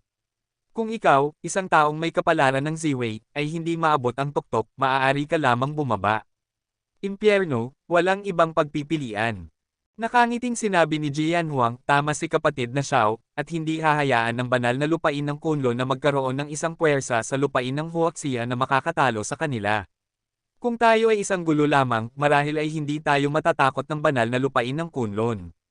Ang susi ay tayo ay nasa iisang bangka ngayon, at kung magpapatuloy ang mga bagay sa ganitong paraan, ang kataas-taasan ng banal na lupain ng Kunlun sa China ay direktang mapapahamak. Kung haharapin mo ang banal na lupain ng Kunlun, ako ang isa sa kanila. Iniisip ang napakataas na pag-iral na iyon, ang mukha ni Xiao Wentian ay malamig at matalas, at sinabi, ngunit kung gusto mong makipaglaban sa banal na lupain ng Kunlun, mas mabuting iwasan mo ang gilid nito hanggang sa wala kang malakas na lakas, kung tiisin ito ng ilang sandali, hindi sana ako nakakulong sa itim na bilangguan sa loob ng napakaraming taon. Tumingin ang magulong matandang lalaki kay Yehan at sinabi ulit, kung ang Kunlun, ang banal na lupain, ay gustong salakayin tayo, walang sino man dito ang may pag-asa na manalo. Ang tanging pag-asa ay ikaw, bata. Kung ang iyong lakas ay maabot ang antas ng 9 na gabi na sage sa hakbang na iyon, ano ang dapat katakutin sa banal na lupain ng Kunlun? Nakarinig nito, mausisa na nagtanong si Yehan, saan naabot ang lakas ng 9 na gabi na Sage Lord? Para dito, walang sinuman dito ang makakapagbigay kay Yehan ng isang tiyak na sagot, dahil wala sa inyo ang nakalaban-laban sa 9 na gabi na Sage Monarch, at iyon ay isang maalamat na pag-iral. Sa madaling salita, siya ay mas malakas kaysa sa sinuman dito. Ang 9 na gabi na Sage King ay isang pag-iral pa rin na kailangan mong tingalain. Ayon sa mga talaan ng kasaysayan, ang taong ito ay isang henyo. Sa buong kasaysayan, ilang tao lamang ang maihahambing sa kanya. Hindi na siya masusukat ng mga tao. Sinabi ni Jian Huang, ngunit kapag nagsimula ang paligsahan sa martial arts sa ika-9 ng Setyembre, dapat lumitaw ang mga tao mula sa banal na lupain ng Kunlun, at pagkatapos ay makikilala mo ang mga Diyos na ito. Ika-9 ng Setyembre, ang paligsahan sa martial arts. Pumikit si Yehan. Narinig niya ang tungkol sa paligsahang ito mula kay Ginang. Walking noon, at hindi na ito masyadong malayo ngayon. Ika-9 ng Setyembre, ang paligsahan sa martial arts. Pumikit si Yehan. Narinig niya ang tungkol sa paligsahang ito mula sa walang awa na guro, 2 buwan na lang ang natitira sa ika-9 ng Setyembre. Tumingin si Jian Huang kay Yehan at sinabi, tapos na ang bagay dito ngayon, sumunod ka sa akin pabalik sa bundok Xuanyuan pagkatapos ng ilang sandali, at ang pagpasok sa libingan ng mga ninuno ay magbibigay sa iyo ng mas malaking pagtaas sa lakas. Nakangiting sinabi ni Yehan, syempre hindi ko tatanggihan ang isang magandang bagay. Sa pamamagitan ng paraan, paano haharapin ang mga pamilya Yan, Han, at Jiang? Nakarinig nito, sinabi ni Yan Jiangguo, ang mga matatandang lalaki ng 3 pangunahing pamilyang ito ay lahat ay nasa ilalim ng house arrest ng mga nasa itaas, at sa hinaharap, ang 3 pangunahing pamilyang ito ay maaaring bumaba lamang sa lungsod ng Yanjing. Tumango si Yehan. Ang house arrest sa itaas ay marahil habang buhay. Ang 3 pangunahing pamilya ay hindi magkakaroon ng posibilidad na muling sumulpot sa hinaharap, at si Yan Qingyan ay isang walang silbing tao ngayon. At pagkatapos, si Yan Qingyan lamang ang walang silbing tao na naiwan sa compound ng pamilya Yan, ngunit para sa kaligtasan, hiniling pa rin ni Yehan sa mga tao na bantayan si Yan Qingyan sa compound ng pamilya Yan. Walang paraan, bagaman si Yan Qingyan ay isang kaaway, siya rin ang ama ni Yan Lingjiao. Para kay Yan Lingjiao, hindi niya mapatay si Yan Qingyan. Sinabi ng magulong matandang lalaki sa oras na ito, may isang tao pa na dapat bigyang pansin. Natalo ang aking nakatatandang kapatid sa pagkakataong ito, ngunit hindi niya ito hahayaang madali, at tiyak na babalik siya sa hinaharap. Tungkol kay Wang Fokishan, walang sino man ang magwawalang bahala sa kanya. Ang lakas ng taong ito ay maihahambing sa isang magulong matandang lalaki. Ang kanyang pag-iral ay tiyak na isang panganib. At sa pagtatapos ng mahusay na labanang ito, ang balita ng pagkatalo ng pamilya Nolan ay kumalat ng ligaw sa buong lupain ng China sa loob ng isang araw. Namatay si Nolan Mietian sa labanan, lahat ng mga masters ng pamilya Nolan ay napatay at nasugatan, at ang mga puwersang nagkaisa sa pamilya Nolan ay nagdusa rin ng malaking pagkawala. Ang resulta ng labanang ito ay nagulat sa buong lupain ng China. Patay na si Nolan Mietian. Ang henyo ng Chino na ito ay talagang nakakaawa. Ang isang bundok ay hindi maaaring magkaroon ng 2 tigre.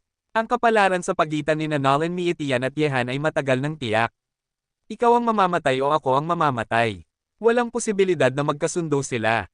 Tama iyon, kung hindi papatayin ni Yehan si Nolan Mietian, papatayin siya ni Nolan Mietian.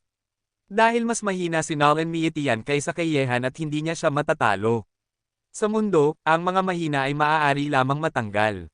Ngayon na namatay si Nolan sa labanan at nawala ang pamilya Nolan, ang underground world ng China na hindi pa nagkakaisa mula nang may tayo ang bansa ay sa wakas ay nagkakaisa. Sa hinaharap, ang pinuno ng underground world ng China ay walang iba kundi si Yehan. May katuturan, ngunit sa loob lamang ng isang taon, ang underground world ng China ay nagkakaisa, at ang isang makapangyarihang kaaway pagkatapos ng isa pang makapangyarihang kaaway ay tinapakan. Ang Yehan na ito ay isang henyo na mas malakas kaysa kay Nolan Mietian, ngunit bagaman ang underground world ng China nagkakaisa siya sa kanya, walang sinaunang mundo na mayroon siyang dugong alitan, ngunit ayon sa ugali ni Yehan, pagkatapos niyang makuha ang underground world ng Huaxia, ang kanyang susunod na hakbang ay ang makipag-ugnayan sa sinaunang mundo. Sa lupain ng Huaxia, iba't ibang mga opinyon. Matapos ang mahusay na digmaang ito, ang pattern ng underground world ay naging malinaw, at si Yehan ay naging karapat-dapat na pinuno ng underground world. Kabanata 999.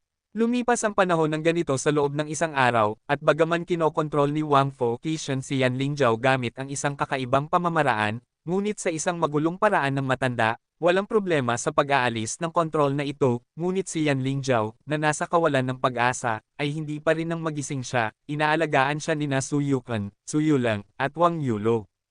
Gayunpaman, nang bumalik si Yehan mula sa compound ng pamilya Zhang, nagising si Yan Lingjiao, at nagmadali si Yehan nang marinig niya ang balita. Sa silid na iyon, sina Yan Lingjiao, Su Yukan, Su Yulang at Wang Yulo ay habang nagkukwentuhan, nakikita pa rin ang mga luha sa mga mukha ng mag-ina na sina Yan Lingjiao at Su Yukan. Okay lang, anak, tapos na ang lahat. Pinunasan ni Su Yukan ang mga luha sa sulok ng kanyang mga mata, at ang mag-ina na sina Su Yulang at Wang Yulo ay umaaliw din kay Yan Lingjiao. Nanay, kumusta siya? Tanong ni Yan Lingjiao na may pinanibik sa kanyang mukha, mahigpit na hinahawakan si Su Yukan gamit ang kanyang kamay na jade. Sa panahong ito, parang nawalan siya ng isang piraso ng memorya. Nang magising siya mula sa isang panaginip, sa wakas ay pinakawalan niya ang lahat. Ang taong pinakagusto niyang makita ngayon ay si Yehan. Nakarinig nito, pumasok si Yehan na may ngiti sa kanyang mukha. Pagkatapos, nagkatinginan silang dalawa, at isang haplos ng lamang na maaaring matuno ang mga tao ay kumalat sa hangin. Nakita ito, umatras sina Su Yukan at ang tatlo na nag-iiwan ng espasyo para sa mag-asawang ito na dumaan sa buhay at kamatayan. Nakita sina Su Yukan at ang iba pa na lumabas, si Yan Ling, na hindi na mapigilan ang pananibik sa kanyang puso, ay sumugod sa mga bisig ni Yehan, na mahigpit na hinahawakan siya. Hindi ko maiwasang maluha ng ilang sandali, at ang mga luha ay halo-halong may nostalgia at kagalakan. Sinabi ko dati, akin ka, walang sino man ang makakaagaw sa iyo sa akin, kahit na ang Diyos. Mahigpit ding niyakap ni Yehan si Yan Lingjiao. Tanga, siguradong nagdusa ka ng marami para sa akin, gusto lang ni Lingjiao na mabuhay ka ng mabuti, sapat na iyon para sa akin. Sinabi ni Yehan, kung nabuhay ako nang wala ka, hindi ba mas masakit, at hindi na tayo maghihiwalay muli. Matagal na nagsama ang dalawa sa silid at nag-usap ng marami. Makalipas ang 2 oras, hinailan ni Yehan si Yan Lingjiao palabas ng silid. Nakita ni na Su Yukan at ang tatlo na nasa labas ang lugar na ito at agad na lumapit, nagpapahayag ng pag-aalala. Tinanong, anak, kumusta ang pakiramdam mo? Mayroon ka bang anumang kakulangan sa ginhawa? Pumunta tayo sa ospital para magpatingin. Nakarinig nito, kinunot ang labi ni Wang Yulo at sinabi, Tita, hindi na kailangang pumunta sa ospital dahil nandito ang dakilang doktor na ito. Tama iyon, tingnan mo, naguguluhan ako, Xiaohan, okay ba ang katawan ni Lingjiao? Nakangiting sinabi ni Yehan, Tita Su, huwag kang mag-alala, ang masiglang anak na babae na nakatayo sa harap mo ay maayos na ngayon. Nanay, okay lang ako, huwag kang mag-alala. Hinawakan ni Yan Lingjiao ang kamay ni Su Yukan na nagdulot ng pagtango ng huli. Nakita na bumalik ang kanyang anak sa kanyang dating hitsura, wala nang iba pang hinihiling, para kay Yan Lingjiao, hindi man lang siya pumunta upang makita si Yan Qingyan, ang lalaking may puso na itulak ang kanyang anak sa hukay ng apoy dahil sa pagnanais na maghiganti. Ang kanyang kalooban ay napakakomplikado ngayon. Ang paggising ni Yan Lingjiao ay nagbigay din ng katiyakan kay Yehan na maaari niyang ipagpatuloy ang kanyang sariling negosyo. Ang paligsahan sa underground world ay tapos na, at ang Tianlong ay naging karapat-dapat na numero 1 puwersa sa underground world ng China. Gayunpaman, sa mundong ito, ang mga kaaway ni Yehan ay naroon pa rin. Marami, kaya ang kanyang mga yapak ay hindi mapipigilan. Ang sinaunang mundo ng martial arts, mga dayuhang Diyos, at ang kataas-taasang banal na lugar na Kunlun, natatakot akong hindi nila hahayaang mabuhay siya sa mundong ito at bantayin ang kanilang dominasyon. Lungsod ng Yanjing, compound ng pamilya Yan. Ang saradong pinto ay dahan-daang itinulak, at dahan-daang naglakad papasok ang isang lalaki at isang babae. Sila ay sina Yehan at Yan Lingjiao. Tinitingnan ng pamilyar na bakuran na ito noong nakaraan, sa sandaling ito, nakaramdam ng kakaiba si Yan Lingjiao. Ang dating masiglang compound ng pamilya yan ay naging disyerto, at tila medyo tahimik, disyerto, walang buhay, na hinahawakan ang eksena, at ang isang pakiramdam ng kalungkutan ay nagmula rin dito. Kumalat mula sa katawan ni Yan Lingjiao, ito ang kanyang pamilya, at mayroon siyang mga alaala mula pagkabata hanggang pagtanda, ngunit wala talaga siyang masyadong alaala sa mga miyembro ng pamilya. Dumaan sa harap na bakuran at dumating sa likod na bakuran. Sa pamamagitan ng pasilyo, nakita ng dalawa ang isang lalaking nag-iinom ng mag-isa na nakatalikod sa kanila. Ang lalaki ay halatang lasing, ngunit tumanggi pa rin siyang ibaba ang kanyang baso. Sa tabi niya, sumisigaw si Su Yukan, Yan Qingyan, ikaw ay isang duwag, isang walang silbing tao, dahil sa iyo, ang buong pamilya yan ay nasira. Ako, si Su Yukan, ay napakabulag na nagmahal sa iyo, tumigil ka sa pag-inom, kung may kakayahan ka, maaari kang tumayo ng tuwid at patuloy na maging deputy mayor ng lungsod ng Yanjing. Nakatayo sina Yehan at Yan Lingjiao na hindi kalayuan na pinapanood ang eksena na ito, isang buntong hininga ang lumabas sa bibig ni Yan Lingjiao, tahimik siyang lumingon, na may malungkot na mukha, ang lalaking iyon, ang kanyang ama, noong nakaraan sa aking alaala, bagaman ang aking ama ay isang tahimik na tao, siya ay matikas, puno ng kaalaman, at may kaalaman. Hindi pa siya kailanman naging kasing walang saysay tulad niya ngayon. Marahil, hindi angkop para sa akin na makipagkita sa kanya ngayon. Sinabi ni Yan Lingjiao, pinupunasan ang mga luha sa sulok ng kanyang mga mata. Sinabi ni Yehan, hindi nakakatakot para sa isang lalaki na mabaygo. Kung mawawala ang kanyang puso, walang sino man ang makakailigtas sa kanya. Ngayon ay isang walang silbing tao na siya. Nagdusa siya ng ganitong kapalaran. Lingjiao, napupuot ka ba sa akin? Nakarinig nito, sumandal si Yan Lingjiao sa balikat ni Yehan at sinabi, anong mga hanggal na bagay ang pinagsasabi mo? Para sa akin, nagdusa ka ng napakaraming paghihirap, panganib, at pagtagumpayan ng maraming kahirapan. Sa wakas, nagsama tayo.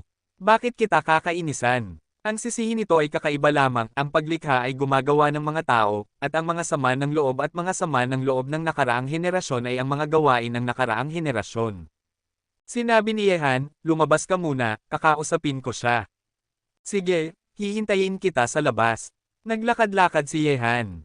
Nakita ni Su Yukan, na galit, ang pagdating ni Yehan, at ang galit sa kanyang puso ay humuupa ng marami.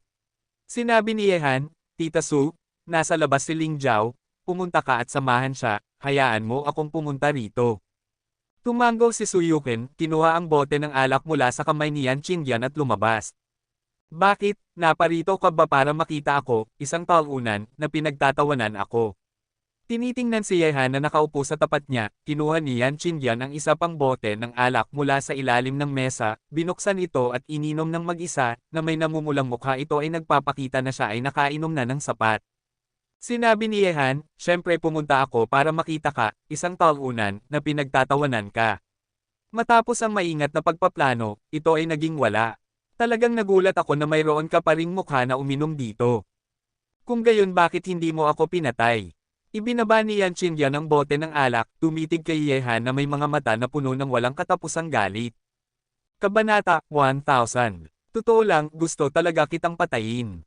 Tumingin si Yehan kay Yan Qingyan na puno ng galit at sinabi, may isang dahilan lamang kung bakit hindi kita pinapatay, ayaw kong mawalan si Lingjiao ng kanyang ama, at ayaw kong mawalan ng asawa si Tita Su, ayaw ko ring mawalan ng pagmamahal sa kanyang lolo ang aking anak sa hinaharap. Ito ang mga dahilan kung bakit ka nakaligtas. Natatandaan kong tinanong kita rito ilang gabi na ang nakalipas, sulit ba ito? Ngayon gusto ko pa ring tanungin ka, lahat ng ito, sulit ba ito? Ha. Nang marinig ang mga salita ni Yehan, itinaas ni Yan Qingyan ang kanyang ulo at tumawa ng malakas. Ang tawa ay malungkot at baliw. Sa sandaling ito, walang nakakaalam kung ano ang iniisip niya. Ang tunog ng pagtawa ay patuloy na umuugong sa compound ng pamilya Yan. Tahimik ang ekspresyon ni Yehan, tumingin siya kay Yan Qingyan na baliw na tumatawa, tahimik na tumayo at umalis.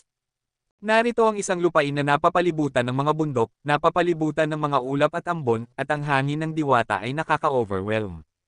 Sa gitna ng mga bundok, isang matarik na bundok ang tumataas mula sa lupa, napapalibutan ng mga bundok, at tumutusok sa langit. Sa ilalim ng bundok, ang dulo ng bundok ay hindi nakikita, dahil ang bundok ay natatakpan ng mga ulap at ambon. Tinitingnan ng mas malapitan, ang tuktok ng bundok na natatakpan ng madilim na ulap ay napapalibutan ng mga ulap at ambon. Nakatayo dito, tila parang maaari mong hawakan ang mga ulap sa langit gamit ang iyong mga kamay. Sa gitna ng mga ulap, masayang lumalangoy ang mga puting crane sa tuktok ng bundok na bumubuo ng isang fairyland sa lupa. Ngunit sa sandaling ito, sa gilid ng bangin sa tuktok ng bundok, isang figure na nakikita lamang ang kanyang likod ay nakatayo sa gilid ng bangin. Ang figurang ito ay nakasuot ng banal na puting sinaunang kasuotan, at ang aura sa kanyang katawan ay nagbibigay sa mga tao ng isang kataas-taasang ugali na malayo sa mundo, ang kanyang mga kamay ay dahan-dahang kumaway sa kawalan, na parang nagsasanay siya ng isang uri ng kasanayan. Tila hindi regular, ngunit ang mga ulap sa harap niya ay nagtitipon, na bumubuo ng isang hindi mailarawan na kahangahangang larawan. Sa likod ng figurang ito, dalawang figure ang nakatayo ng may paggalang, at ang kanilang mga mata ay lumapit. Ang dalawang taong ito ay ang dalawang venerables na sina Xuanhuang at Huang na nagpakita ng kanilang kapangyarihan sa silangang dagat noon. Sino ang magiging taong maaaring magparamdam sa dalawang venerables na sina Zuan at Huang ng sobrang paggalang? Siyam na gabi na santo. Sa sekular na mundo na tahimik sa loob ng mahabang panahon, sa wakas ay lumitaw ang isang walang kapantay na henyo na may hindi maibabalik na kapalaran. Ang mahinang boses ay dahan-dahang lumabas mula sa bibig ng lalaking nakaputi. May isang nakakatakot na pakiramdam ng panggigipit sa boses. Nakarinig nito, magalang na sinabi ni kagalang-galang na Huang Chanzhen, ang talento ng anak na ito ay natitirang, walang kapantay sa China, at isang grupo ng mga nangungunang eksperto ang nagtipon sa paligid niya. Kung hahayaan siyang patuloy na lumago, natatakot ako ang kataas-taasan ng banal na lupain ng Kunlun ay mapapahamak. Chanzhen, ang lalaking nakaputi sa harap ng dalawang venerables, sina Xuanhuang at Xuanhuang, ay ang numero 1 Chanzhen sa Xuanhuang, ang banal na lupain ng Kunlun. Isang sobrang malakas na tao na nakatayo sa tuktok ng mundong ito, marahil maliban sa siyam na gabi na Sage Lord, maaari siyang tawaging numero 1 sa mundo. Reinkarnasyon ng langit, ito ang kaayusan ng kapalaran, at ito rin ay isang pagsubok para sa aking Kunlun. Ang paggalaw ng Venerable Heaven ay hindi pa rin tumitigil, at ang mahika na pinakawalan mula sa mga palad na sumasayaw ay unti-unting nagparamdam sa lahat ng mga ulap sa tuktok ng bundok. Nagtipon, at sa kanyang aksyon, ang presyon sa pagitan ng langit at lupa ay naging mas malakas, at ang mga puting crane na lumilipad sa mga ulap ay malayo mula rito. Kaya, hindi ko alam kung ano ang ibig sabihin ni Chanzhen. Lahat ay nakaayos ng aking sarili, kailangan kong pasalamatan ang dalawang venerables, bumaba ka. Nakarinig nito, nagkatinginan ang dalawang venerables na sina Zuan at Huang at sinabi, Chanzhen, 100 taon na ang lumipas, paano ka maglakas loob na magtanong kung kailan aalis sa kanyang pag-iisa ang banal na hari? Ang pag-iisa ng banal na hari sa loob ng 100 taon ay upang masira ang mga gapos ng martial arts. Huwag kang mag-alala tungkol sa dalawang Panginoon. Kapag dumating ang oras, natural na lalabas si Panginoon Shengjun. Ang kailangan mong bigyang pansin ngayon ay ang paligsahan sa martial arts na ginaganap tuwing 20 taon. Ang martial market ay bukas, ito ay malapit na nauugnay sa kapalaran ng aking banal na lupain ng Kunlun, marahil, ang Panginoon ng lupa ay dapat ding lumitaw. Isang linggo na ang nakalipas mula noong malaking labanang iyon, lahat ay naayos na, at ang underground world ng China ay huminahon. Ngayon alam ng lahat sa China na ang pinuno ng underground world ng China ay walang iba kundi si Ye Han, at ang Tianlong ay naging tanging puwersa sa underground world. Siyempre, alam din ng lahat na bagaman huminahon ang paligsahan sa underground world, ang mga sama ng loob at sama ng loob sa pagitan ni Ye Han at ng sinaunang mundo ng martial arts ay hindi pa rin tapos. Marahil, itataas ni Ye Han ang kanyang kutsilyo ng karne laban sa sinaunang mundo ng martial arts sa susunod. Security Bureau, dumating ulit si Ye Han sa base na ito. Siyempre, ang dahilan kung bakit siya dumating sa Security Bureau ay dahil sa imbitasyon ni Sito Zhenchen. Tinitingnan ng 2 taong nakaupo sa tapat niya, naamoy ni Ye Han ang isang usok mula sa hangin. Nakakaamoy ito ng kakaiba, ang 2 lalaking ito ay nag-imbite sa kanya sa Security Bureau marahil mayroon silang ilang mga plano. Sinasabi ko sa inyong dalawa, kailangan ba nating tumitig ng ganito? Sabihin mo sa akin kung may sasabihin ka, may pupuntahan akong pagpupulong mamaya. Sinabi ni Ye Han, tumitingin sa Diyos ng militar at Sito Zhenchen na nakaupo sa tapat niya. Nakarinig nito, gumalaw ang bibig ni Sito Zhenchen, ngunit hindi pa rin siya nagsalita. Tingnan mo ang iyong potensyal. Sinulyapan ng Diyos ng militar si Sito Zhenchen, pagkatapos ay tumitig kay Ye Han, at sinabi, Ye Han, ang banal na hayop na puti na tigre. Tigil. Hindi alam ni Yehan kung ano ang sasabihin nila nang marinig niya ang pangalan ng banal na hayop na puti na tigre mula sa Diyos ng digmaan. Noong panahong iyon, ang mga lalaking ito ay tumalikod sa kanya dahil sa banal na hayop na puti na tigre, na nagpapakita kung gaano sila kaambisyoso para sa banal na hayop.